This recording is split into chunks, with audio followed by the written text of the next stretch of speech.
All right, well, good evening again, everyone. Welcome to the Gig Harbor City Council meeting of Monday, October 10th, 2022. The time is 5:35 p.m. And I will do a roll call from my far left. Councilmember Wook is excused. Councilmember Strose. Present. Councilmember Rodenberg. Present. Councilmember Likens. Here. Councilmember Henderson is on his way. We'll acknowledge him when he gets here. Councilmember Denson. Here. And Councilmember Barber. Here. Okay. If you would all please stand and join us for the Pledge of Allegiance.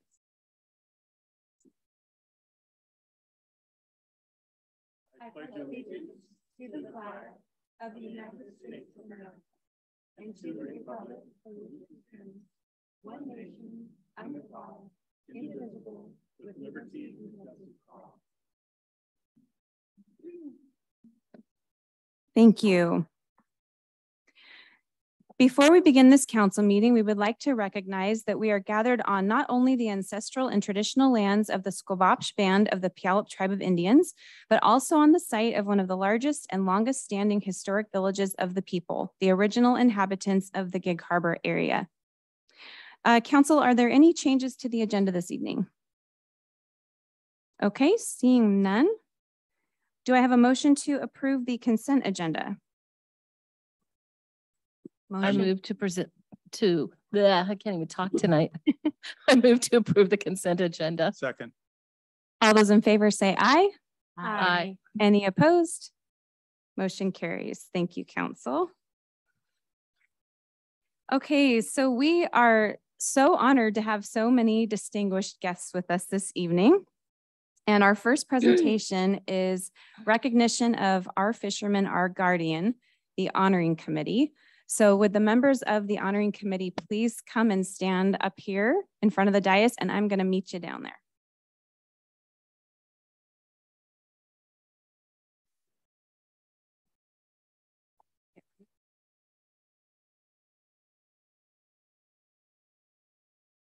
Testing. Does it work if you have it up to your, do you literally have to hold it? Okay. Okay. Gonna hold it like that. Oh,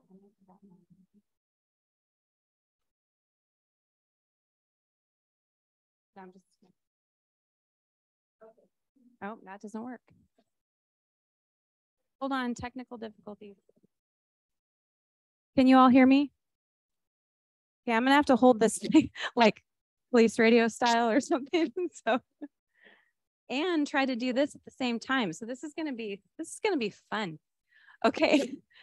I just wanted to, we all, council, this is not working very well. Well, I tried that. Yeah, you know what? I'm gonna do. Thank you, Councilmember Strose. Oh, good. That's better. Okay. And then I can just kind of keep it right there for a second. We wanted to appreciate all of you, especially you, Gary, for leading the charge for this honoring committee and for this amazing carving that we now have installed downtown.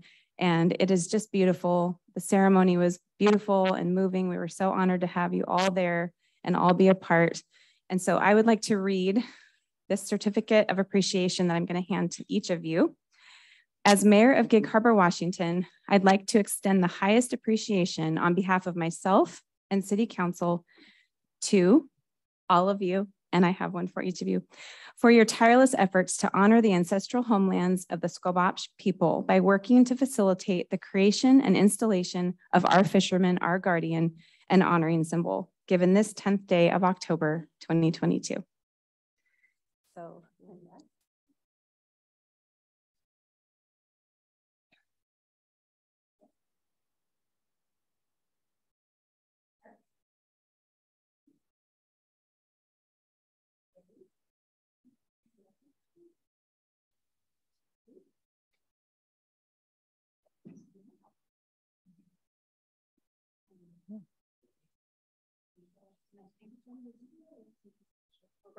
okay, thank you, Deb. You got it. You got it. Yes, and then I have one more thing after.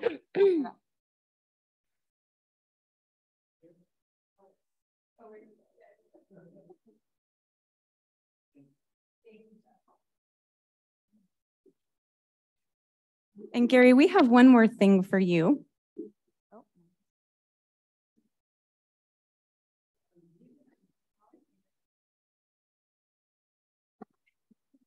I would love it if you would open it and show everybody. This is from the City Council and myself and our staff to you, Gary.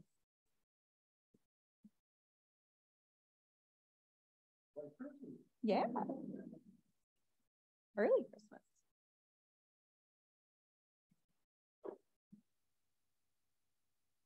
There might be a lot of tape. Let us know if you need some scissors or a knife.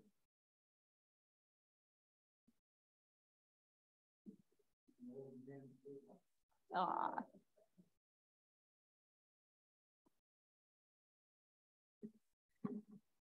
So one of our staff captured a very beautiful picture of you at the ceremony, and we wanted you to have it framed so that you could remember how much we appreciate you and your family for bringing this to the city. You're welcome.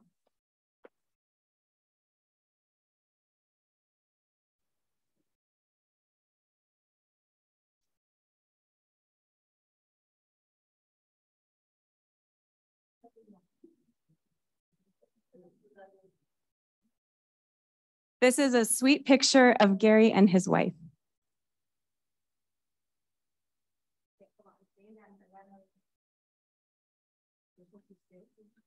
No. Thank you. Thank you all.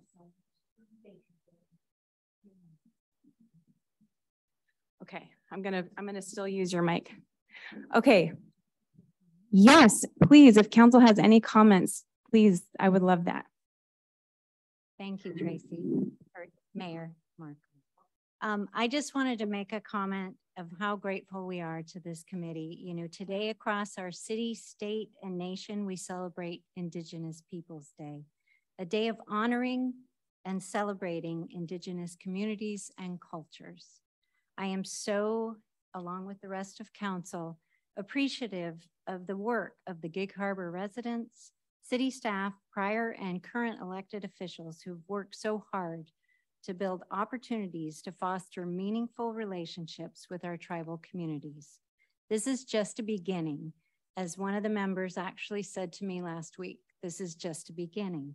I am hopeful for the future that continues to foster collaboration and trust.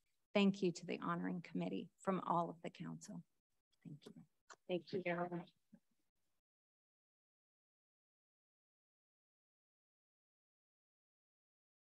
Anyone else from council wish to make a comment? Okay. All right. Thank you again, all of you, for being here. So our second presentation involves all of these amazing folks standing back in the back of the room. This is my proclamation honoring the Gig Harbor Canoe and Kayak racing team for winning the 2022 ACA Sprint National Championships. We are so proud of this team and everything that you guys are doing and the honor that you bring to our city. And so I'm going to read the proclamation from up here because this mic is a lot easier to deal with. And then after I read it, I would love it if you all would please come forward. And I would like to acknowledge your coach and have a picture, also another picture of all of you up here with council. And this time, and I should have had council standing behind the honoring committee. I'm sorry, I didn't remember to ask you to do that. So maybe we'll have to get a different one after. If you want to stay through the meeting, you certainly don't have to. So I'm going to go ahead and read this proclamation now. So this is honoring the Gig Harbor Canoe and Kayak racing team for winning the 2022 ACA Sprint National Championships. Whereas the 2022 ACA Sprint National Championships were held August 2nd through 5th in Clermont County, Ohio. And whereas the team championship is determined based on how many members perform in races of singles, doubles, and fours. And whereas combined points for the entire team determines the national champion and teams earn points for finishing in the top 7 of each race. And whereas the Gig Harbor Canoe and Kayak racing team took first in the Bantam, under 14, Juvenile under 16, and Junior under 18 age groups. And whereas the Gig Harbor Canoe and Kayak Racing Team outperformed 17 other teams from around the country with a total of 995.25 points and took home the championship. Now, therefore, be it resolved that I, Tracy Markley, Mayor of the City of Gig Harbor, do hereby recognize the Gig Harbor Canoe and Kayak Racing Team's accomplishment of coming in first place at the 2022 ACA Sprint National Championships and thank them for the honor that they have brought to the City of Gig Harbor. In witness whereof, I have hereunto set my hand and caused the seal of the City of Gig Harbor to be affixed this 10th day of October, 2022. So if you all would come forward.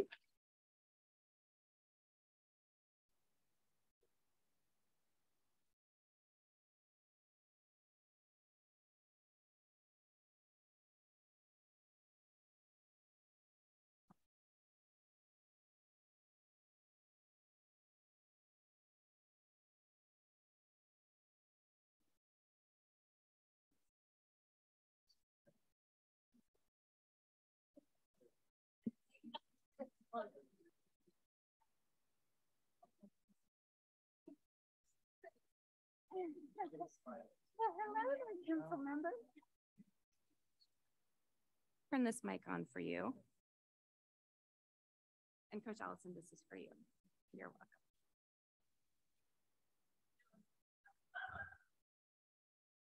All right, you guys. So I'm going to make you stand up there just a little longer because you know I love to make you work. I want to thank everyone here who's watching us. This is a pretty big honor because I started on this team in this city growing up here when I was a young girl, and we never ever had recognition like this. Alan, he was my coach, and we would never have dreamed this. Usually we're trying to get the city to like us, and now look at them, they love us. So this is a portion of our team. They're here representing just a fraction of them. They're young, they're old, they're all so strong. They work very hard. And so I hope that as I am proud of them as their coach, you can be just as proud of them as members of your community.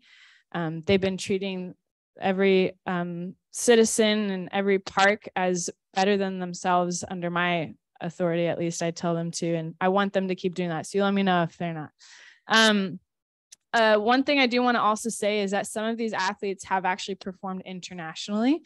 And so if you have performed at either Senior Worlds, Junior Worlds, or OHR, I'd like you to step forward and recognize yourself. Yep.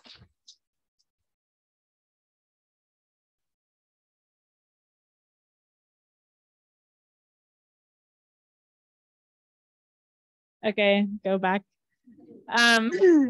Another really cool thing is not only do we go international, but we have some internationals come here.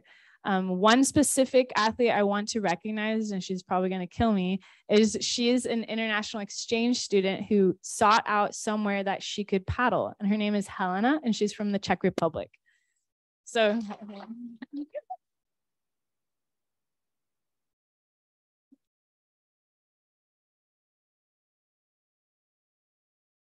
it takes a lot of bravery and courage to go somewhere that you don't know anybody and you might not speak their language as best as your own. And so I just want to recognize your bravery for coming out here. And she's already fitting in just great. You went to homecoming, right? You had fun. It's good. Okay. And lastly, I'd like to take this moment to recognize our international guests. So we have 20 to 23 people, coaches and athletes from France and from Canada who are here, and they're a part of a program where every year they take turns hosting. So last year, it was the first year Gig Harbor was a part of it, and we got to go all the way to Paris. And there was 10 athletes and 2 coaches that went. I was not one of them, but I heard it was great. And they treated us so well. They took care of everything. And so we were very honored when they decided that they would come to us this year. And that's who these people are. So I'd like to invite you guys to come on up. Everyone in the back there and the coaches, please, we have their coaches right here. So thank you for coming out.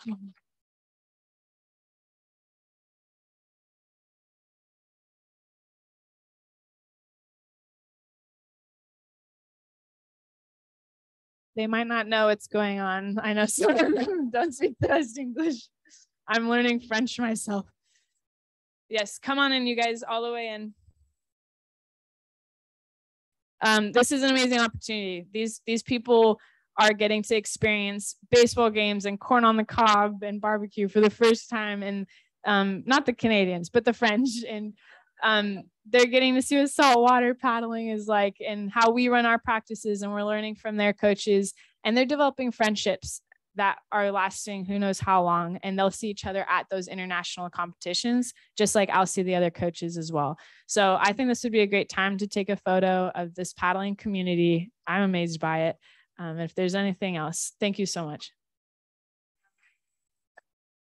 Thank you, Coach Allison. I think we can get everybody in. Do you think? Maybe see, you're awesome. And I'll join them in a second, but I'm so proud of all of you.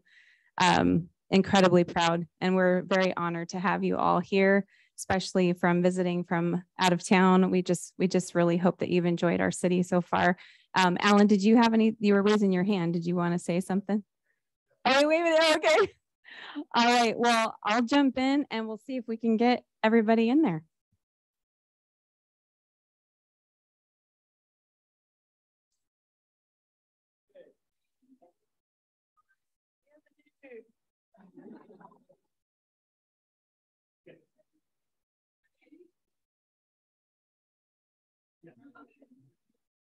You're good. You're good. Thank you so much again for joining us. Thank you.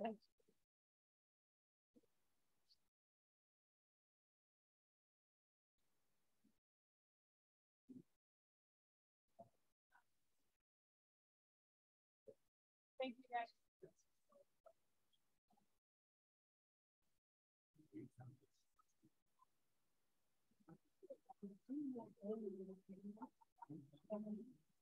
Oh, no.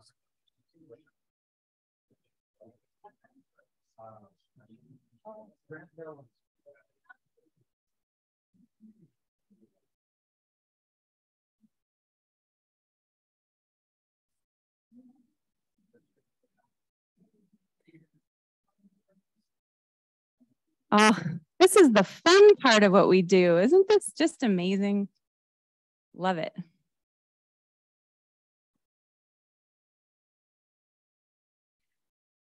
So next on the agenda is our Gig Harbor Senior Center presentation, and we are honored to have Joyce Schultz and Dr. Julianne Gostansky with us. And you are welcome to come up to the podium, and if you'd like to turn and face the audience or council, you do whatever you feel comfortable with.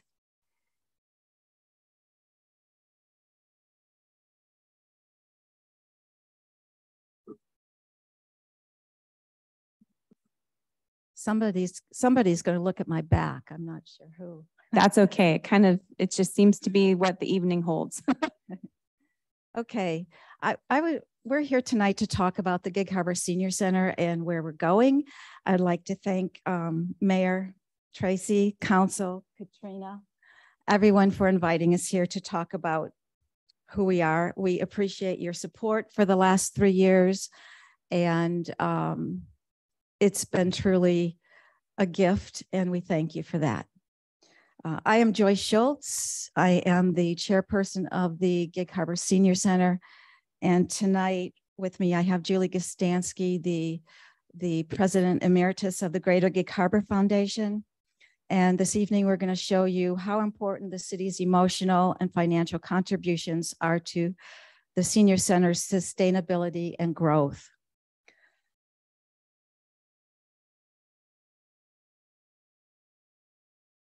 So in 2019, we got a new life. The Active Retirement and Senior Club of Gig Harbor was no more. We became a self-sustaining entity under the Greater Gig Harbor Foundation as a nonprofit. And being a nonprofit, it requires a village. Sorry. I'm new to these little clickers here. So it requires a village, and sometimes there are big villages, but we're a very small village with a big commitment.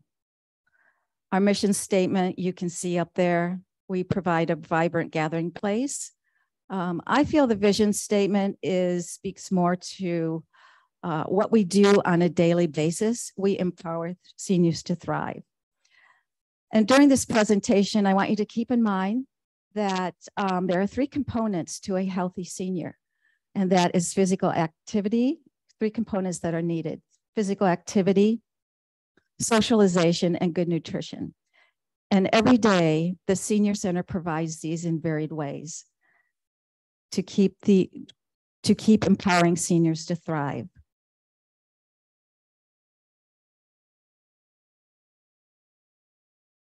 So here's the board of directors for the Senior Center. You may recognize some of these people. A couple of them are here tonight. And this is the Greater Gig Harbor Foundation staff and Senior Center staff. Up there on the upper left-hand corner is our illustrious director, Lucy Rao. She's the one who plans the day-to-day activities and keeps the seniors entertained. We do have behind-the-scenes support from the Greater Gig Harbor Foundation, Ariel Gostansky, Tony Gillespie. They do many hours of work every month to support the Senior Center. Ryan Gurley is our Tai Chi instructor, and on the bottom are just a very few of our volunteers that help us keep the Senior Center running, serving our programs. So let's start. 3-year history in a nutshell. It's a pretty big nutshell. Of course, again, May 2019, we became a 501c3 under the Greater Gig Harbor Foundation, and we are self-sustaining. We organized a core area board. We created bylaws, operational structure, and a budget was created. With the support of the foundation through administration, communications, and fund development, we created our first strategic plan, 2019, and we identified an interim location, which is where we are right now at Peninsula Lutheran Church's Fellowship Hall. It's not perfect, but we're there every day, and it's a place for us to be. The programs rebooted, evolved, and regular newsletters started. Membership grows. And then guess what happens? COVID. Like everyone else, our doors had to close.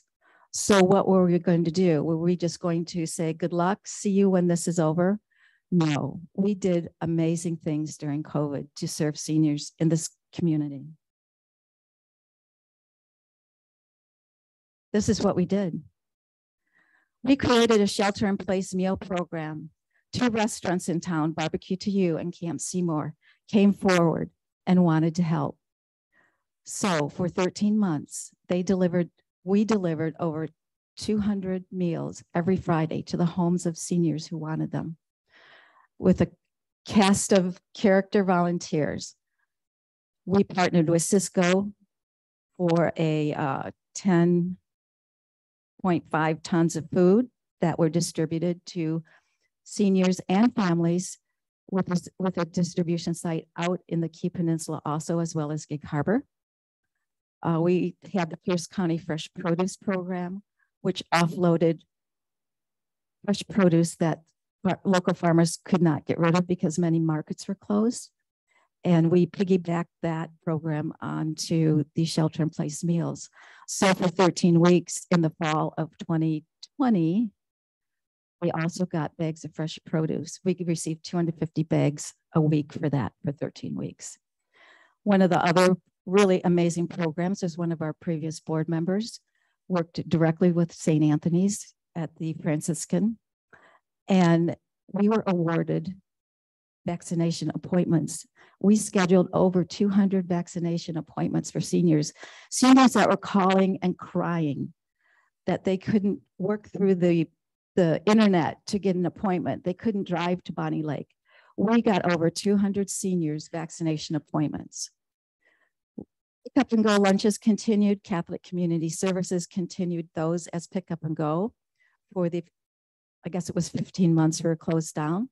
We had a Silver Shoppers service where we did grocery shopping for essential items for those seniors who were afraid to go out or couldn't get out. And we paid for the groceries up front and were paid back at their door with no extra charge. Our coordinator at that time did hospitality check-ins constantly to make sure our seniors were doing well. And we created technology tutorials and online programs, which you can go on our website and still today see.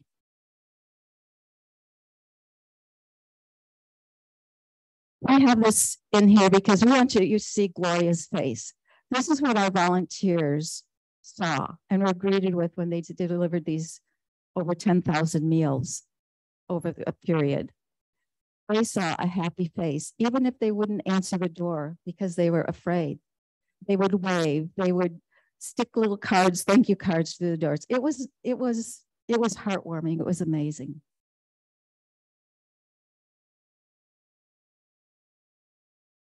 So COVID is not as high in 2021. So January to June, we always look forward. We started organizing. What are we going to do? How are we going to move forward once we reopen, not knowing quite when we could reopen? We started strategic planning for core fundraising events because, as I said before, we are self-sustaining. We have to raise every dollar somehow to support the senior center. So we have indulged a Sip and Savor experience, which was last November.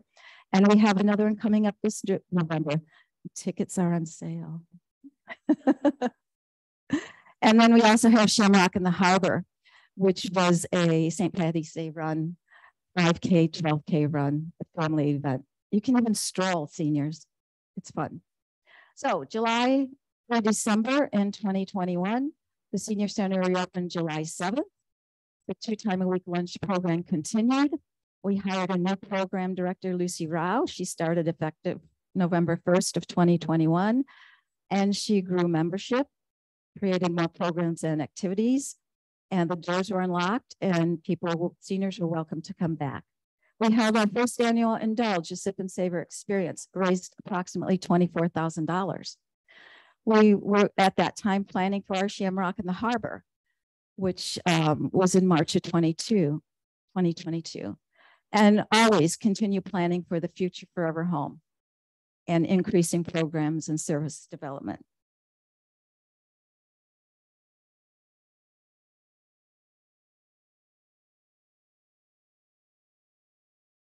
No. There we go. So core programs and services, what are they? There are many, they're varied. We kind of categorize them into group activities, recreational activities and socialization, health and wellness, arts and crafts, lifelong learning, member events. We have our Tai Chi program. We have 2 sessions now. We do have to rent space for that because our current space is not adequate with flooring. It's such a healthy thing for seniors to do. We also are going to be starting a 3rd session for that in January. Arts and crafts. Our director is an artist, so she brought in a wonderful art and crafting program. The seniors love it. They do all kinds of fun things. You should come and see. It's really amazing what they accomplish and how they're motivated to do things that they're afraid to do. Recreation. Home Watch Healthcare donated a ping pong table.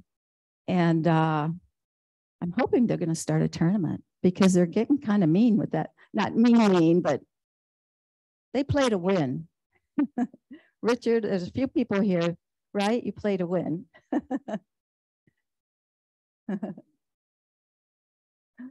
And the meal program. What is better than coming, not sitting alone at home eating a meal? What is better than that? They come, they have a meal, they share a conversation, they learn about each other, get to know each other, they make a friend. They make a friend. The Senior Center is all about making friends and connecting and feeling good about yourself and worrying about somebody else and caring, and they care about each other. So these are just a couple pictures of what's gone on in the last 3 years. Here's some more. That was pretty fast. I hope you got those. We do have a beanbag baseball team. I'm going to go back just real quick. We do have a beanbag based team also that's called the Rascals, and they compete once a month at Peninsula Retirement. And we have some members here for that. So like I said, we have, I'm sorry. Like I said, we have 2 premier fundraisers every year. Shamrock in the Harbor, which is in March around St. Patrick's Day, and Indulge a Sip and Savor experience.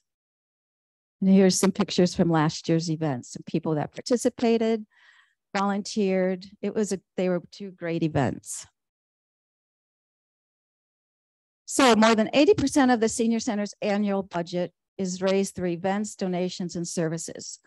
The membership fee for the Senior Center is $50 for 12 months, and it covers about 8% of the annual budget.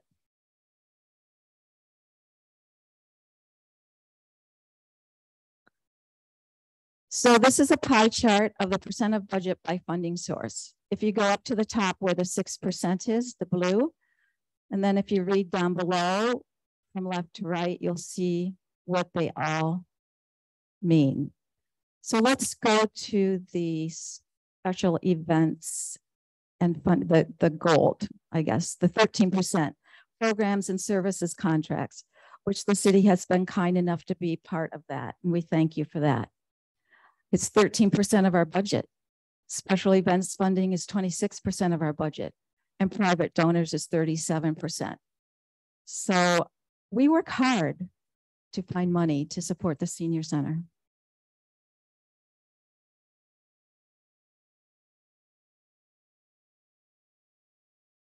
Okay, Gloria, go away. Okay, these are our expenses. Yes, the Senior Center has expenses. So starting up at the 1% and going clockwise, if you come down to the, let me just look, rent, in-kind expense, 27% is the program expenses. So it's a pretty big chunk of our budget to put on the programs that our seniors enjoy every day. And then, and that is excluding staff wages, taxes, and insurance, which is 41% of our budget. So what does all that mean? So here's the budget breakdown by core programs. So if we start up at the 10%, activity groups, clubs, they have a breakfast club on Saturday at Sunset Grill. If any of you are interested in going, 10 a.m. Arts and crafts is 11% of the budget,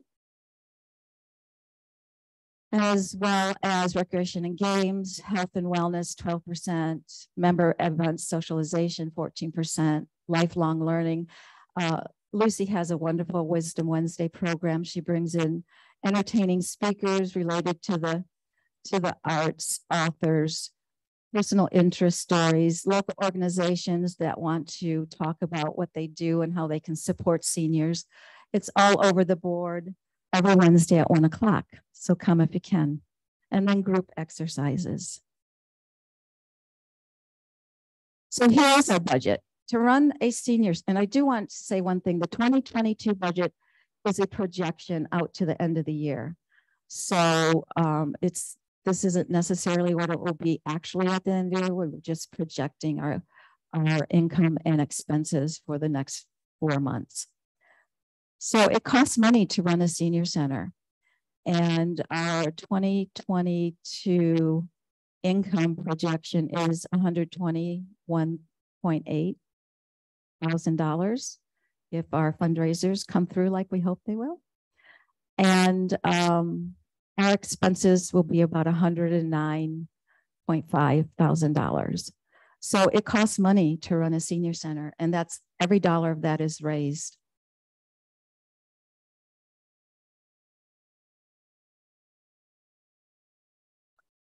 So what I would like to do right now is I would like to thank everyone before I introduce Julie Gastansi to finish up.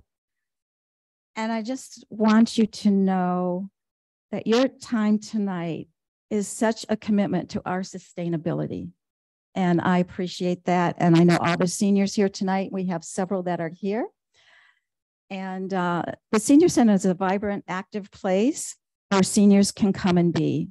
And what I mean by that is they're nobody's mother, there's nobody's grandmother, they're nobody's spouse, should I say that? But they can come and be who they are. They can come and be Judy or Pete or Richard or Christine or John. They can come and be who they are. And that's the beauty of the senior center. So Julie?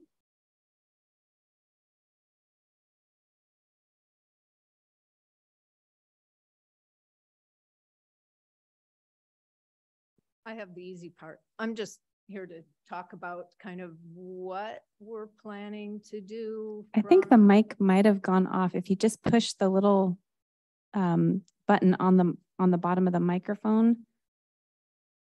Did it go off or is it on? Oh, I guess it's just very quiet. Okay. Well, thank you. Thank you, Mayor Markley and council members. Thank you for this opportunity to share with you briefly this evening the work and undertakings of the Gig Harbor Senior Center as it has evolved as a program of the Greater Gig Harbor Foundation. As I was saying, I really have the easy part. I'm going to share briefly what we have been up to as far as planning for the future. As you've heard from Joyce, who has worked both professionally as the sole coordinator and director of the senior club for 9+ years, and over the past 3+ years as an organizing member and chair of the senior center board. Older adults, I'm one of them now, need a diverse range of programming that supports social and community connections, offers opportunities to maintain and improve health, and generally adds to their quality of life. Unfortunately, despite a relatively significant portion of our population, 55 and over, our community has lacked in resources, but the Gig Harbor Senior Center as it exists today is about changing all of that. Since July of this year, we've been working on basically a 4-phased planning process. The first phase actually involved stepping back and looking at our strategic plan, revisiting it with the board, the Senior Center board, and reorganizing our priorities, which you can see here. Number 1 is a forever home, advancing core programs and evolving them to ensure that that we're not only meeting the needs of current members, but thinking into the future, as well as kind of taking a 3-generation approach. We have a wide age difference across the membership, and we are trying to be thoughtful in the way that we plan for the future, and ultimately sustainability. Joyce spoke about our budget and what it takes to just keep the doors open. Sustainability as a nonprofit organization, but as anything really, is not always easy. And so we are consistently seeking grants, identifying revenue streams, speaking with donors, and trying to determine as many different ways as possible to fill the budget. And we run a pretty lean machine. For what we do at the Senior Center, we couldn't do it without the volunteer support that we get. On average, we have over 100 volunteers a year doing a wide variety of things. So the second phase is working with the existing Gig Harbor Senior Center membership and understanding their thoughts, views, opinions and desires for a senior center that meets their needs. And we just completed a focus group with about 12 individuals just a few days ago. And the next part of our process will be working to put together a community-wide survey, which we anticipate to be released in about 2 weeks' time, to gain a broader vision and more depth to understanding the diversity of needs and desires for a senior center for our community. And then from there, we are taking the information forward to begin working on concept design with all of the information learned, and moving things forward to conversations and planning for a future forever home. Joyce may not have mentioned, but our current location, we don't know exactly how long we have. They are planning a renovation process, and we're thinking a year. They're telling us a year. So we are working hard on developing an active plan for the future. So this is what we've learned so far. We've learned a bit about the importance, not just from our perspective, but from our members' perspective, from the senior center board's perspective. What is the importance of having a senior center, a good senior center, a senior center that our community can be proud of? We've learned about some of the favorite things, the favorite programs, the things that really bring people coming 2 to 4 times a day, every week, 4 times, because the senior center is only open 4 days a week. And that's basically what our budget allows.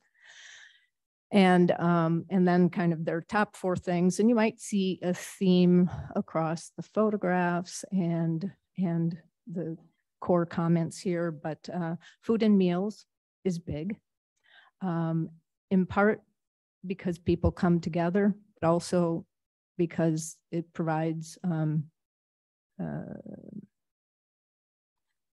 trying to think of the right word. It provides opportunities for them to fulfill their weekly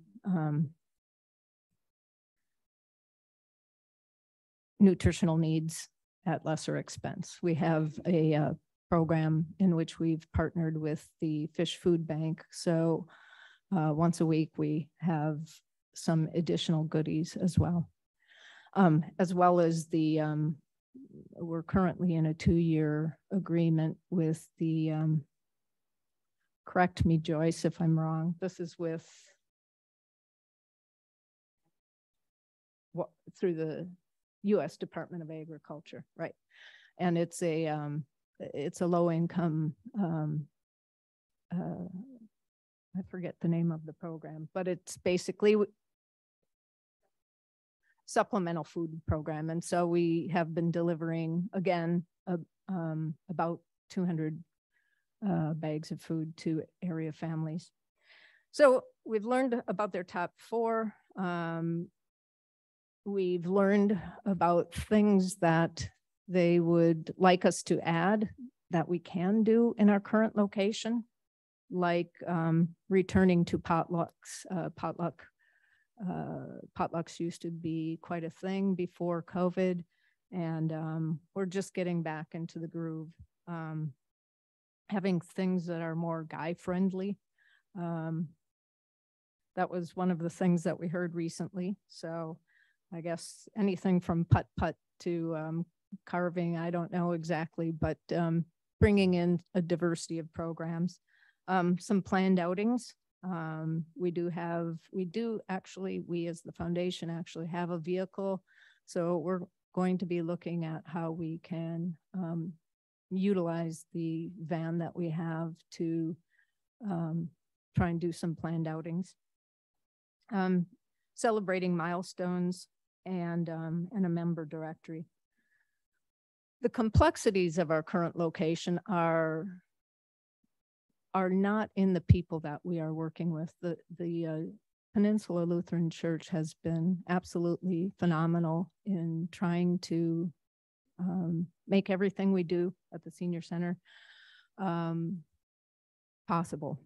But there are certain things that they cannot change. The floors are not conducive for certain for exercise programs. Having a shared space is complex in that you have to consistently take things out, put things away every day. And ultimately the space is a shared space at times. And so there's inadequate space. So if we move on to the ideals, these are the things that people in our community, our members, are looking for in a senior center. So we grouped these quickly into kind of the vision for a place that is permanent. It's aesthetically pleasing and welcoming. 100% of the space is dedicated to basically the Gig Harbor Senior Center. They don't have to put away puzzles, or if you're in the middle of a pool game or whatever, you don't have to pack it up and put it away. There are rooms for different activities. It has a kitchen. Food is a big part of the program. Having a commercial kitchen is key. And ultimately having good parking and signage that actually tells people that this is the Gig Harbor Senior Center. Other ideals, another core area of focus is really on a space that enables exercise, physical activity, and some of the programs that we currently have to rent space out with the senior center building. Julie, my apologies. We just have a few minutes before we have to go to the other agenda items, Sure. but okay. Yeah, thank you. All right.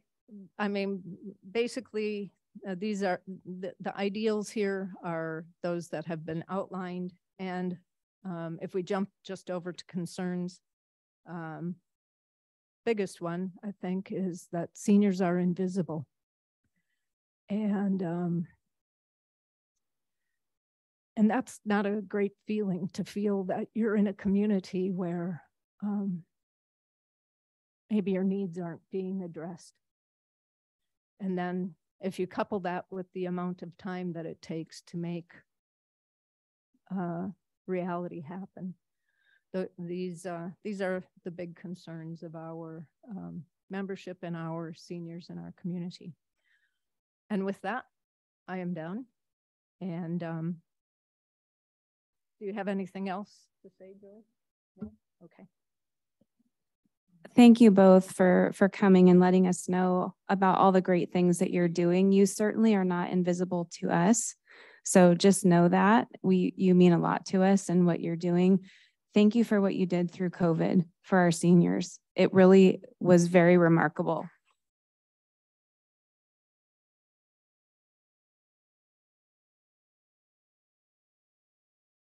And we are committed to helping do everything that we can do on our end to help you find a permanent home, or when you find one, assist you in any way we can. So thank you again so much. You're welcome. So moving on to Mayor's report. The first thing I would like to do is we have a certificate of appreciation for Shannon Grinna, who was on our Gig Harbor Planning Commission. And we just wanted to thank her for her significant contribution of time, and that we will benefit for many years from her exceptional effort. So we will be sending this, Shannon, to you in the mail, but wanted to know how very grateful we are for your time on the Planning Commission. And then I wish I could have talked a little bit more about the Narrows Challenge. I was there on Saturday and witnessed some of our team. This is one of the only pictures that I got sent, was this whale who breached in the middle of the race, and one of our kayakers captured this picture. And I wish I would have asked Josh to zoom in. This thing is it was huge. And so all of them were talking about it when they got back in from the race. And we had seals out there, we had whales.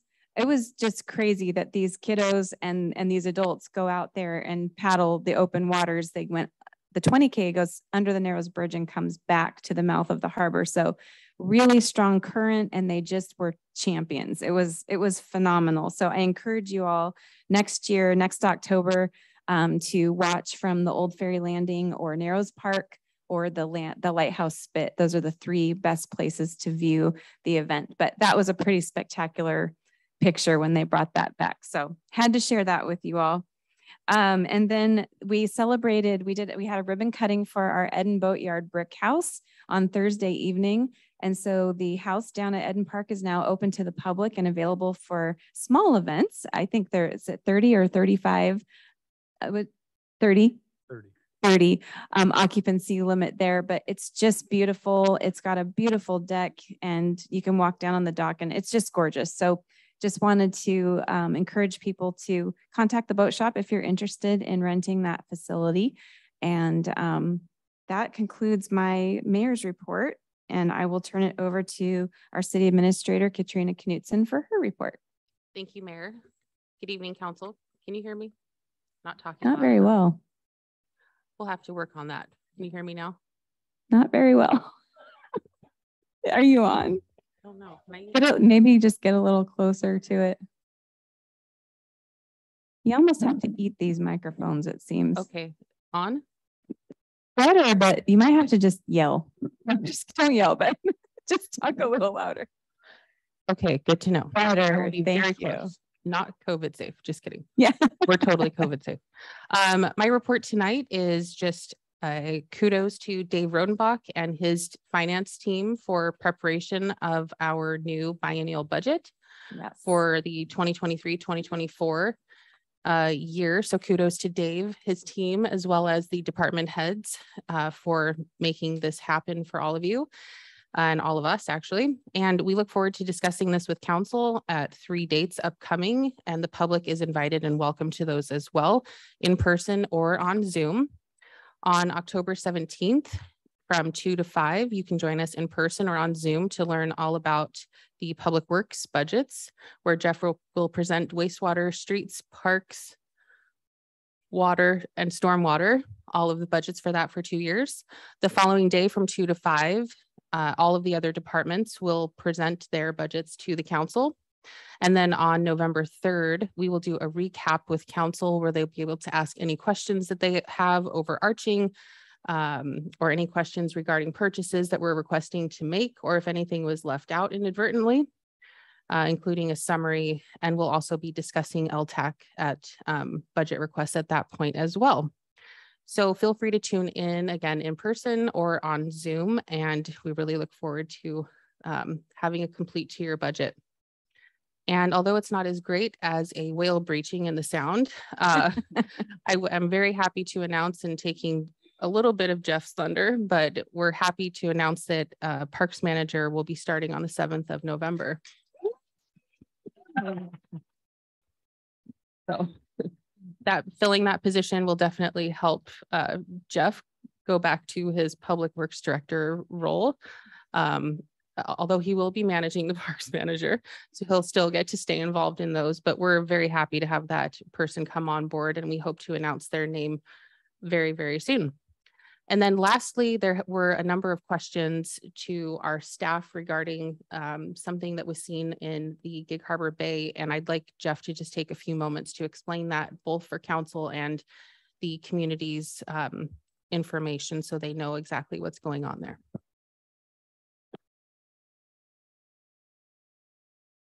Good evening, council. Thank you, Katrina. I'm going to share my screen real quick. Well, first I'll just start off by saying that you've seen probably or heard of the brownish greenish colored foam that existed in the harbor recently. We've had a lot of inquiries on that and accusations of what it is. Just wanted to start off by saying the city has neither intentionally nor unintentionally discharged raw sewer to the bay. We have ways of being notified of that. And so it's not going to happen unintentionally without us knowing. We have no records of that. And because of our ethics and legal obligations, we would never discharge intentionally sewer to the bay. So tonight, I just wanted to give you a quick summary of what I know, what I've heard, a little input from Harbor Wild Watch on what you might have seen out there. So I'm going to share my screen now.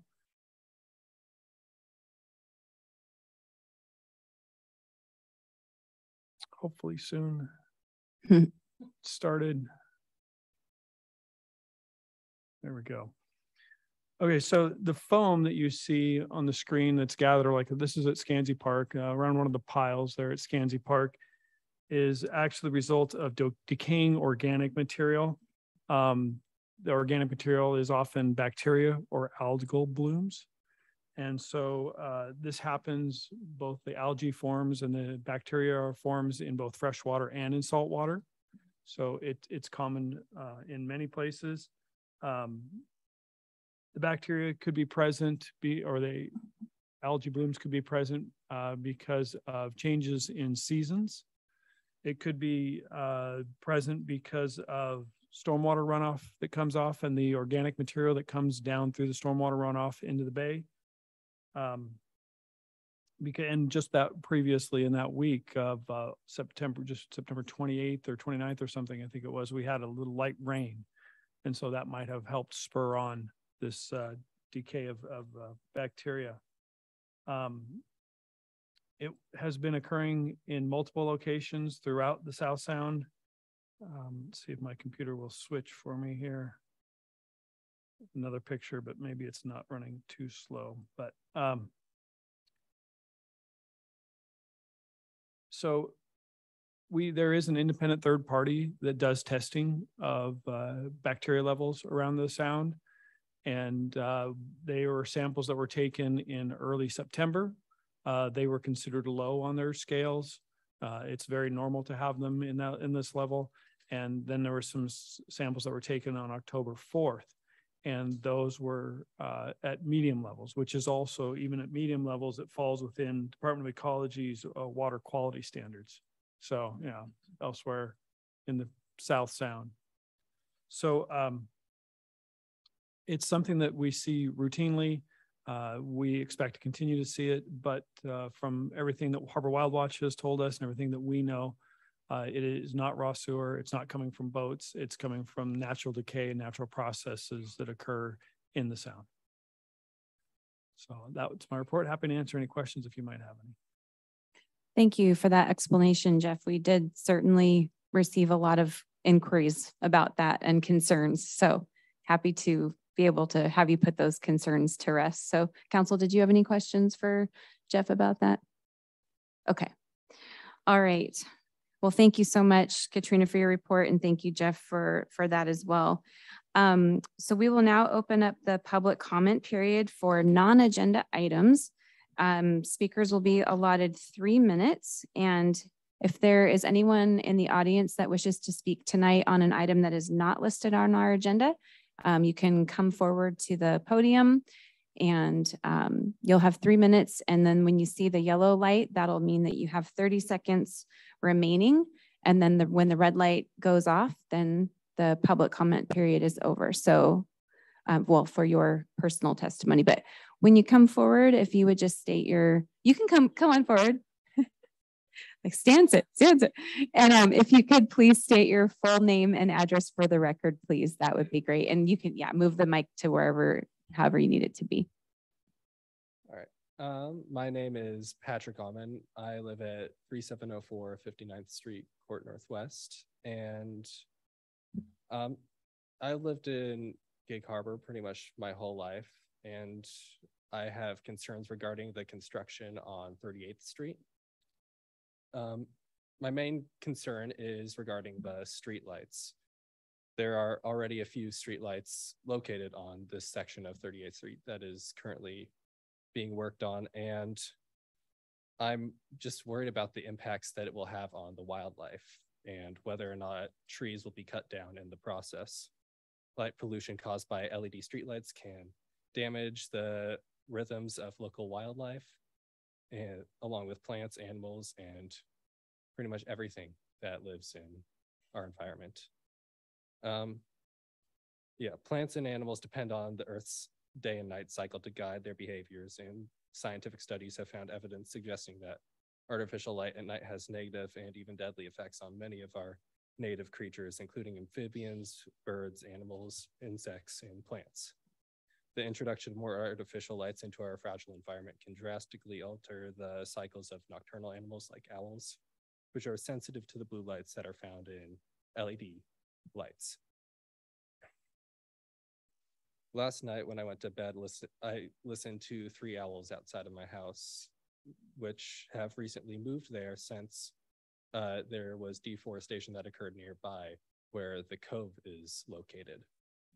I worry that light pollution from the streetlights will displace them once more, and it pains me to think about the fact that they will have to move again, and I will no longer be able to hear them every night. Streetlights may also impact our vitally important wetland habitats that are home to many species of birds and amphibians. The nighttime croaking of frogs that often overpowers the sounds of cars at night is an important part of their reproduction cycle, and the light pollution caused by streetlights would disrupt this nocturnal activity, reducing their population. Even migratory birds are impacted by this artificial light as well. I can't imagine I'm the only citizen of Gig Harbor that feels strongly about protecting our wildlife, and I hope that more speak out against this rapid development of our town. Our world is changing at a rapid rate, and while the city of Gig Harbor has been purchasing land to protect some of our critical habitats, I don't know if this will be enough to counter the deforestation and overdevelopment happening outside of downtown. I want the people of Gig Harbor to be safe, but we also have to remember that we cannot make nature bend to our will for the sake of comfort. It's not a good enough reason for me for why my neighborhood owls and frogs aren't allowed to live where they are, despite the fact that this is pretty much the small amount of land they have left to live. Thank you. Thank you. Is there anyone else in the audience that wishes to speak tonight? Okay, come forward. And just a reminder to state your full name and address for the record. Hi, my name's Julie Amon. It's same address as Patrick. I'm his mom. First of all, I'm so happy Patrick, a young college kid, is up here addressing these issues. Yay for Patrick and young people. He's actually at the University of Washington and he's studying environmental sciences. So I'd say he's somewhat of an expert at his young age. I'm one of those crazy citizens that are up early in the morning with a headlamp out running along 38th for almost 20 years. And I also have concerns about the development on that area. One of the reasons we moved to Gig Harbor is the beautiful rural aesthetic. While I'm not an urban planner, I do have a degree in architecture. And one thing I would say would be to think about, what do we want Gig Harbor to look like? Who are we? Are we a suburban development? And anytime we make improvements, what is it? What is the meaning of improvement? Now, I am all for trails, but I do have certain concerns about more traditional sidewalks. I would love to see a pathway that was a little bit more natural. In regards to lighting, as Patrick was saying, it does impact the wildlife, but there are ways to look at lights. There are different kinds of lighting. It's recommended that lights be encapsulated. White light is not the best. A colored light, like yellow, red. There's a lot of recent research that's out there to consider. Scientists wish that 20 years ago, they knew what they now know today and its impact on the wildlife. I think that's it. Oh, also I want to say my other son, who's a filmmaker here, he's 24. We did his first little films that were in the Gig Harbor Film Festival on 38th. And when he went to film school, which he graduated from, the professors would say, where did you film this? And we'd say, oh, Gig Harbor. And that's another thing to consider.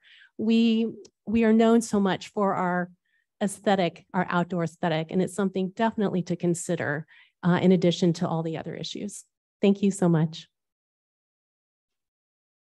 Thank you very much. Okay. If you could state your name and record for the full name and address for the record. Will Almond. I am Patrick's brother. I just first want to thank him for having me come out here today. And as my mom so eloquently put, I am a filmmaker, and really, I do believe that nature of Gig Harbor is the reason I am where I am today, because my my application video to get into the school I got into, Chapman University, was shot out here. And like she's saying, that was the nature of that video was the big draw that I believe the school saw that got me in here. And since then, living in California for like 4 years or so, going to school down there, it really puts in perspective, because growing up here, you take a lot of it for granted, the nature out here especially. And going down to Southern California, I really noticed that a lot of people don't have the same access to forests or the same like proximity from urban areas to the outdoors that we do here. And I've come up here and shot things with my friends from school, and they've just been in awe at like really the miracle that is having this beautiful natural environment so close to an urban area as well. It really allows for a lot of flexibility, especially for a filmmaker. And just from that perspective, I just wanted to put that out there. Thank you. Thank you so much. Anyone else from the audience wish to speak tonight on a non-agenda item?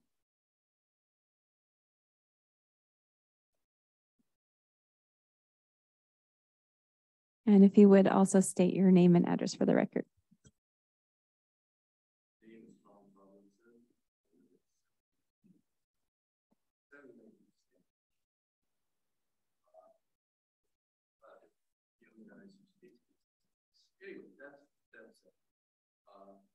I have frustration with code issues. Secrets now and in the future when you start looking at your needs. We built our home in Gig Harbor as a single home family. Anyway, start down that path in the R1 zone area. The city would limit the R1 area to single family homes, not multiple renters that have less interest in the game which we have. We've been living here now 7 years with our house. For the Gig Harbor Code, GA 171610 is R1 district, low density, single family, preserving the character of the neighborhood. You're allowing other things to happen. Specifically, my home's in the 7,000 standage. It's next door to the triplex that was recently built 2 years ago. I asked for 2 code action requests. Sitting in on December 20th, and the second one on March 21. Then followed up with 6 emails that have never received a written disposition of what happened. Per the rules, we should have gotten everything. Kind of frustration there. And so that said, here's why. We were told verbally that the owner, if they're willing to lie, that they are occupants and renting out 2 to 3 bedrooms, you can get away with this. However, many of my neighbors know that there's actually 3 renters, 3 leases. So when they have, you can allow it. Code is very clear there should be an owner living there and 2 renters, period. You've allowed that to slip 2 years ago. It's continued. It's very frustrating. Now the same owner is building a 4-bedroom unit, which frat house, bunkhouse, whatever the heck you want to call it. It's doing 4 bedrooms. To get into the back, there are 4 bathrooms. They are directly off of each of the bedrooms. Can you tell me what my home is built like that? I'm sure none of your homes, they have maybe 1 bathroom on the room. That's the master bedroom. And the other ones, I doubt are built. But there are 4 of them. And that house is going up right now. You prove the drawings. I know I've had some follow-up.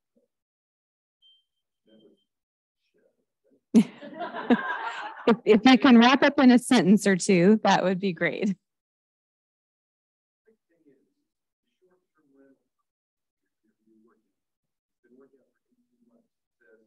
Short-term rental rentals would be the operator's primary residence. They have to live there and rent out 1 room in their place. Pretty cool that where you go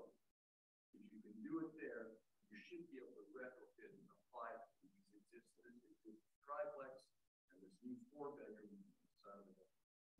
Thank you. Thank you. Is there anyone else from the audience?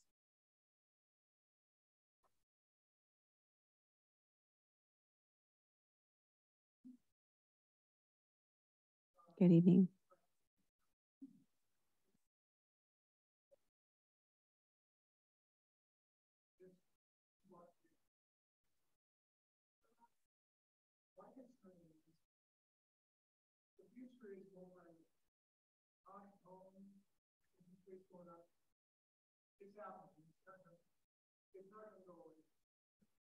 Oh, sorry. Oh, they're much better. Okay, so, Thank you, Tiffany. but with that becomes a parking issue. Seattle's got it. Big problem. So right now, your code, municipal code says 2 parking spots, I should say, for a single family home. Can't have that same code for a multi. It doesn't matter how much you disguise the single family home ruling to a multi, you can't have that. And that's what you have right now, and it's creating a problem. So unless you want this area to become a parking lot, we've been working with Carl. We had a meeting with him and Jenny Wook at the coffee shop, and he explained what happened, and I got it. But you really got to look at it because it's going to get worse. It's a contractor's dream come true. Turn a regular house into a multi-family house and only have 2 parking spots. Where are the other people who are going to park? As Tom mentioned, that 4-plex, it's going, that's what I call it, it's going in, has 2 parking spots. That's it. Okay, the house, the triplex that's occupied right now, I've got pictures in this folder here that shows up to 9 vehicles in front of the house, which is going into the street and also gone into the park. But we've been working with that, and there is a plan. But what's going to happen when the 4-plex gets built and occupied? Thank you for your time. Thank you. Is there anyone else in the audience that wishes to speak tonight?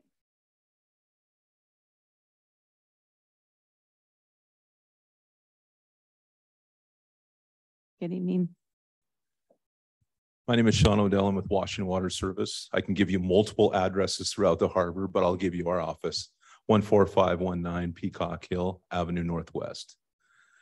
Good evening, Madam Mayor, Good evening. Council, City staff.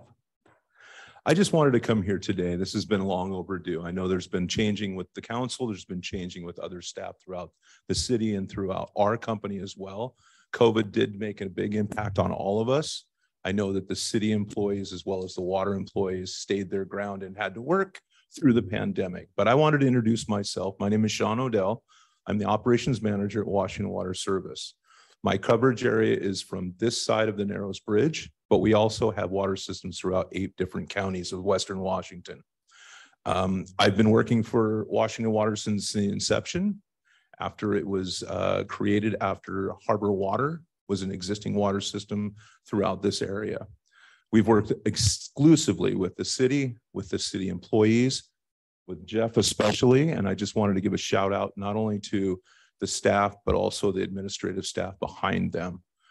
We continue to have better friendships, relationships, and partnerships throughout, whether it's with the police department, whether it's with the city administration staff, the city employees, fire department, everybody. We want to be your partner, not only in the water business, but in the utility business as well.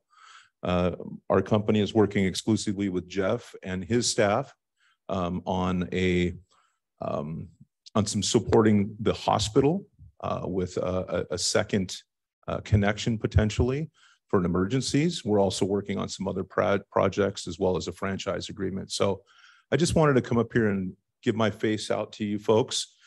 If you have anything with our company, if you'd like to, you can call our office and ask for Sean. I'm usually the one that they're going to send it to. The other thing is we continue to grow in our company. In 2020, June of 2020, we acquired Rainier View Water System. I'm sure some of you are familiar with that water company. We also took on all of their water systems, of course. which expanded us here in Gig Harbor as well. Lastly, I'm going to leave you with the Strose water system. Currently, the Strose water system we're working on an acquisition with Strose, which is about 900 connections throughout Gig Harbor. It did cross the wire today, so I can make the announcement that we are planning on completing that acquisition in the first quarter of 2023. So again, I just wanted to say hello to everybody, let you know who I am. I've heard lots of good things about this council, and I just want to continue that partnership and the relationship. And Jeff already knows, and so does the staff. If you folks have any questions about water, wastewater, or anything else, you can give us a call. Not that we have all the answers, but if we don't, we can guide you in the right direction. Also, if you're curious of who serves what for any type of agency, you can also give me a call. Thank you for your time. Have a great rest of your evening. Thank you. It's nice to meet you.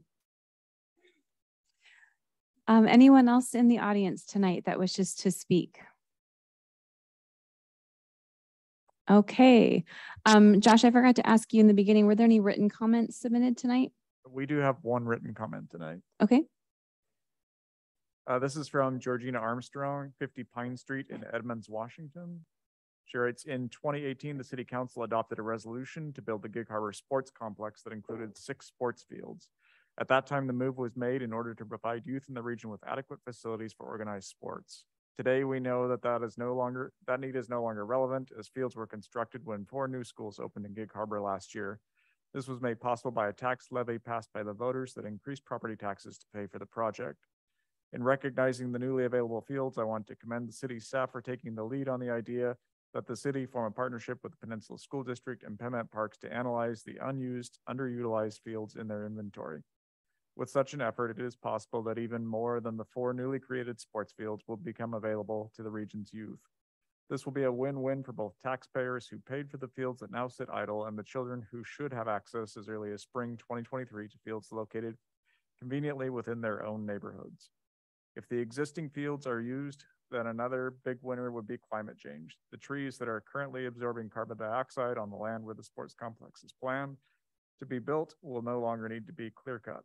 Using the local fields, children will be able to walk or ride their bike to practices, clinics, camps, and games. Also, there will no longer be a major increase in carbon from traffic that would be created by a regional sports complex. The city's attempts to lower vehicle miles traveled in its upcoming climate action plan will be less challenged to do so without a regional facility that will greatly increase that figure. To continue to deny children access to sports fields that are currently available is putting politics above the needs of children. To use taxpayer money irresponsibly and to give lip service to climate change mitigation is not what councils are elected to do.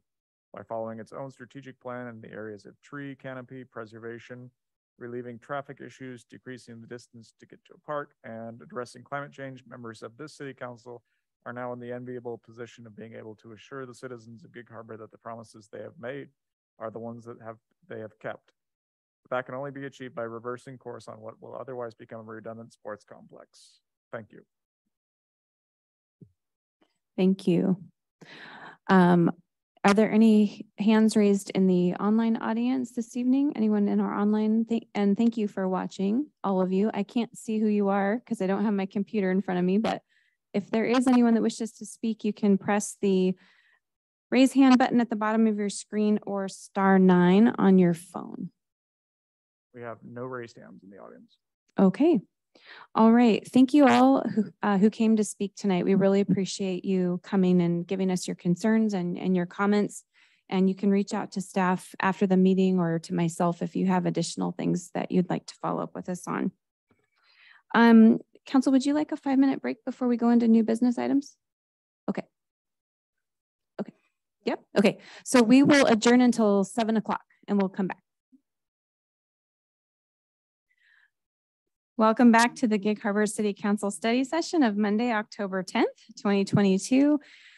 It is 7:04 p.m. and we will continue right on to our first new business item, which is an acceptance of a bid for a patrol car purchase. And this report comes to us from our city administrator, Katrina Knutson. Thank you, Mayor. Good evening, Council.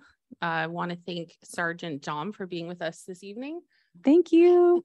As it is Chief's birthday today. So if you see him, not today. I know he disappeared, so we couldn't sing to him, but we got him this morning.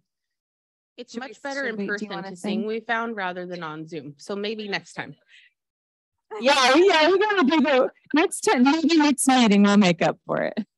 Okay, well, tonight, council, we've been struggling with purchasing and actually acquiring vehicles ever since some of the supply chain issues have happened due to COVID. And the police vehicle ordering via the Washington state contract is currently about 8 to 11 months out from the time of ordering. The police department, along with community development and public works, based on the budget that council approved in 2022, ordered several vehicles, and we have not received them due to the supply chain issues. And so we're still waiting on 2 patrol cars that were ordered from earlier this year that we don't anticipate having fulfilled. And currently the open ordering period for police vehicles is closed, and it's not anticipated to open until perhaps next summer. The police department is intending to acquire and replace up to 6 patrol vehicles in 2023. You'll note in the budget before you that we're requesting 4 new police officers that will need vehicles, and then requesting 2 replacements. The police department has no pool vehicles available. Pool cars are used while assigned cars are being repaired or serviced, or are used for, in the event of a patrol car loss. And retired patrol cars are then assigned to cops volunteer vehicles, which are in poor condition. And the police department recently became aware of 2 police vehicles scheduled for production the week of October 24th that are unable to be accepted by the agency that requested them. So the chief and I discussed this, and he requested to move forward with an alternative bid process, which he did. And we have a sole bidder, which is Peoria Ford, which will, I know there's a blank on your council bill. The bid opening was today. And so it was Peoria Ford who was our responsive bidder. And they normally supply vehicles to the company that typically outfits our patrol vehicles. The total cost for the 2 hybrid police patrol vehicles is $84,730. And these are hybrid Ford SUV style vehicles that are currently in use by the police department. And a quick asterisk with this is that I asked the chief how those vehicles are performing, and he said that typically it's a life they expect, you know, between 4 and 5 years. And some of them we've had for 8, 9 years, and they're still in very good use. So they're very good investment for the city. The police department has capacity within the 2022 budget to pay for this cost, again, of $84,730. And tonight we ask you to approve the purchase of these 2022 Ford utility hybrid police patrol vehicles from Peoria Ford. Great, thank you. Any clarifying questions from council? Councilmember Strose. Yes, thank you, Mayor. Thank you, City Administrator Knutson. I do have a couple questions. Of course, I like seeing the hybrid piece on there. And maybe these questions for Chief Busey, but maybe he relayed it on to you. I just want to be, as you mentioned that these are being used currently, or the vehicles that we have are lasting 8 to 9 years. Are they the hybrid version, or do we have any hybrids in our fleet currently? I believe we have several hybrids. I'm looking at Sergeant Dom, maybe.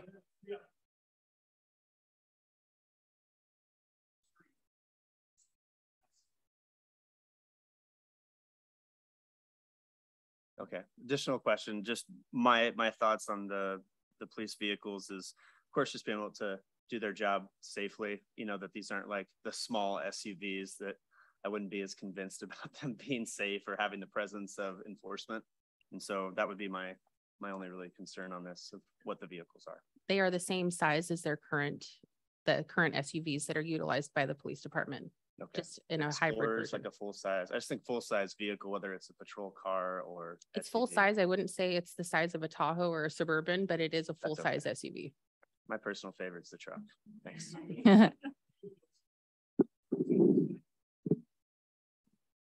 Yeah.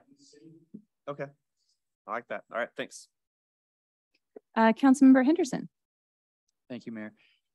Thank you, City Administrator, for that report. I'd just like to commend you for making the move to get hybrid vehicles. I know it's a small step, but every step is a good one. So I think this will help and actually be pretty much in alignment with our climate change comprehensive amendments, comprehensive plan amendments that we're doing.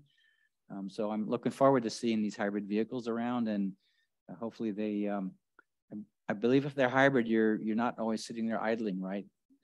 Yeah, my wife has a RAV4 SUV hybrid, and so that'll save, I mean, maintenance costs are going to be lower just because you're not burning as much gas. So that'll be great. Thank you. Thank you, Councilmember Henderson. I will note that the chief and I have had discussions about further electrifying the fleet, and we would like to electrify other portions of the fleet prior to the police department implementation of electric vehicles for various reasons. But we know that, for instance, a community development or a building inspector truck, they don't take those home. And so there isn't the added policy or personnel with, are we going to install the electric plug-in at the house, you know, all of those things. And so we really want to prioritize electrifying community development and public works prior to implementing that in the police department. Thank you. Councilmember Rodenberg. Yeah, I think those are all the questions from council. And I surely support this 100%. And when it's time, I'd like to make the motion after public comments. Yes, we will need to open up the public comment. And so I'll go ahead and do that now. Josh, were there any written public comments received for this item? No written comments, and I don't see any hands raised online. Okay. And we have one person in the audience. Do you wish to speak on this agenda item? I'll just trust you to come forward if you want to say something. Okay. All right. Well, if there are no hands raised, then I will close the public comment and we will move to council deliberation and action. And so that, just as a reminder, in case you didn't write it down, the suggested motion, move to approve the purchase of two 2020-22 Ford utility hybrid police patrol vehicles from Peoria Ford. Councilmember Rodenberg. I'd like to move that we approve the purchase of two 2022 Ford utility hybrid police patrol vehicles from Peoria Ford, and the cost not to exceed $84,730. Second. Lots of okay. All those in favor say aye. Aye. Any opposed? Motion carries. Thank you, council. Thank you, council. Okay. Moving right along to new business item 2, which is ordinance 1499, revising chapter 2.47 of the Gig Harbor Municipal Code, requiring an oath of office for police officers. And this report comes to us from our city clerk, Josh Stecker. Thank you, Mayor. Good evening, council. This ordinance is simply a codification of the oath of office that our police officers take. Our police officers have traditionally come before council at a council meeting and taken the oath of office in front of you and all our residents. But we, in discussing with the chief during COVID, when we brought on new officers, we didn't really have a procedure for how to do that over Zoom. And in looking through our requirements, we realized that we had never really officially written any down. So this ordinance is just a way for us to kind of memorialize the process we want to use for that. So the oath of office is in the new ordinance. And then the oath will be officially taken before the mayor, before the officer begins their duties, and then will be ceremonially retaken before council when it's convenient for the officer. That's our traditional practice, and that's what we'll put in the code to continue doing. One minor change to the oath of office is we've removed the reference to the laws of Pierce County. Our officers are not authorized to enforce Pierce County laws. I believe in the past they were, but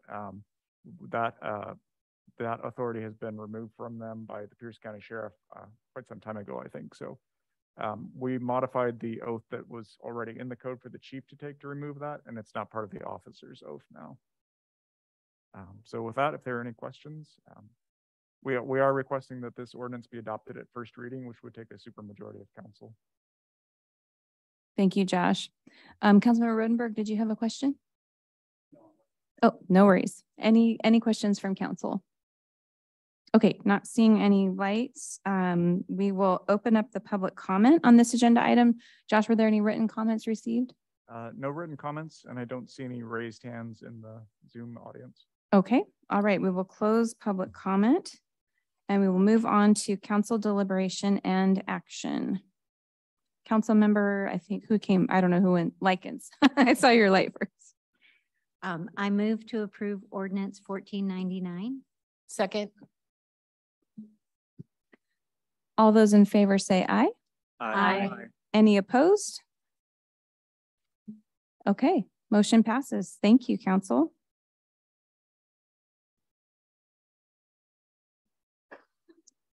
Let's see here. So moving on to our last agenda item is Ordinance 1500, creating Gig Harbor Municipal Code Chapter 2.55, relating to surplus property. And this report also comes to us from our city clerk, Josh Stecker. Thank you again, Mayor. So this ordinance 1500 is adopting an official policy for surplus items for the city. This council, I think maybe we've come to you maybe once or twice before with a surplus property resolution. What will typically happen is our IT department or our public works department will collect a list of items that they no longer need, that typically don't really have any value at all to the city or to anyone. And the process we've gone through is to draft a resolution that lists every single item, and then council signs the resolution. This is another policy that was never documented or adopted by the city at all. The authority to declare something as surplus is the council's authority. But by passing this proposed ordinance, it will delegate the authority to do that to the city administrator for items that are under $10,000 for personal property items. So that's basically going to be like public works tools that are no longer needed. Primarily, it's going to be IT equipment, computers, phones, laptops that are no longer functional and don't really have any value to the city anymore. So the city administrator, through the department heads, will have the authority to declare those items as surplus, and then they'll have the authority to dispose of those, to sell them in whatever method is most beneficial to the city. So in some instances, that may be reselling them to companies that can accept that as resale. It may be just simply giving it to a recycling company that can take the IT equipment and dispose of it properly. But whatever method that is, it's basically delegating that to the city staff to determine what's the best way to do that. Personal property over $10,000 in value, so individual items that are really worth more than that. Primarily, this would be like vehicles, things like that. Those we would still bring to council in the form of a resolution, and the resolution would state how staff proposes to dispose of those. So that would still be to council to approve. And then the surplus of any real property, any real estate or land that the city deems it no longer needs, that would still need to come to council too. So this is another kind of a procedural housekeeping ordinance. We put it on here as recommending to approve on first reading. So again, it would take a supermajority if council intends to move forward with that. So if there are any questions, I'm happy to answer those. Great, thank you, Josh. Any questions from council? Okay, not seeing any lights or hands. So we'll open up the public comment on this agenda item. Were there any written comments or hands raised in the attendees? I have no written comments and I don't see any hands raised. Okay, all right. I will close public comment and open it up for council deliberation and action. I think Councilmember Strose, your light was on first, I believe. All right, thank you, Mayor. Well, I just want to make, I guess, in my perception of being on council for almost 10 months, I've noticed that I feel like staff is bringing things forward that's a bit of cleaning things up, which I think is really awesome for some things that maybe our standard operating procedures aren't lining up. And so I feel like this is really solving problems before they become something. So thank you. Thank you for that. Councilmember Henderson. Well, I move to approve ordinance 1500. Second. Okay, all those in favor say aye. Aye. Any opposed? Okay, motion carries. Thank you so much, council. And we will move on to council reports and comments. Anyone have anything that they want to share? Councilmember Denson. Yes, he's already left, but I just wanted to call everyone's attention to the fact that Prevention Division Chief Eric Waters, who has been joining us from back there for years, is retiring at the end of this month. And I am very sad because he's just a wonderful individual, a wonderful community partner, just a good guy. And he's just done a great job for the fire department and for us. And he's consistently been there. I don't know for how many years. They have found his replacement. Seems like a wonderful gentleman. I'm sure he'll do a great job, but just wanted us to recognize Chief Waters for his great work for our community. Thank you. Absolutely. Councilmember Strose. Yes, thank you. Okay, so I just wanted to put this into public record, but there was a friendly competition between the Gig Harbor Police Department and the Gig Harbor Fire Department just a few weeks ago at an event called Pull for a Soldier at the Gig Harbor Sportsman's Club. They were both very concerned of who came away with the highest score. The police department had actually already left when it came to announcing it, but they actually tied at 159 out of 250 shots. And that was a big concern. So I just want to publicly put a challenge out there to Kent Cooper and Chief Busey. Happy birthday, by the way, to come out and have a shoot off. All right. Thank you. We'll look forward to that score. Any other council comments? Okay, seeing none, we have our announcement of upcoming meetings, our city meetings calendar, and our strategic plan, as always, are attached to this agenda. Contact us if you have any questions, or you can go to cityofgigharbor.net and find our calendar there. And so with that, do I have a motion to adjourn? Or do we all just want to adjourn? Second. All those in favor say aye. Aye. Okay, thank you. Meeting is adjourned. Thanks, everyone.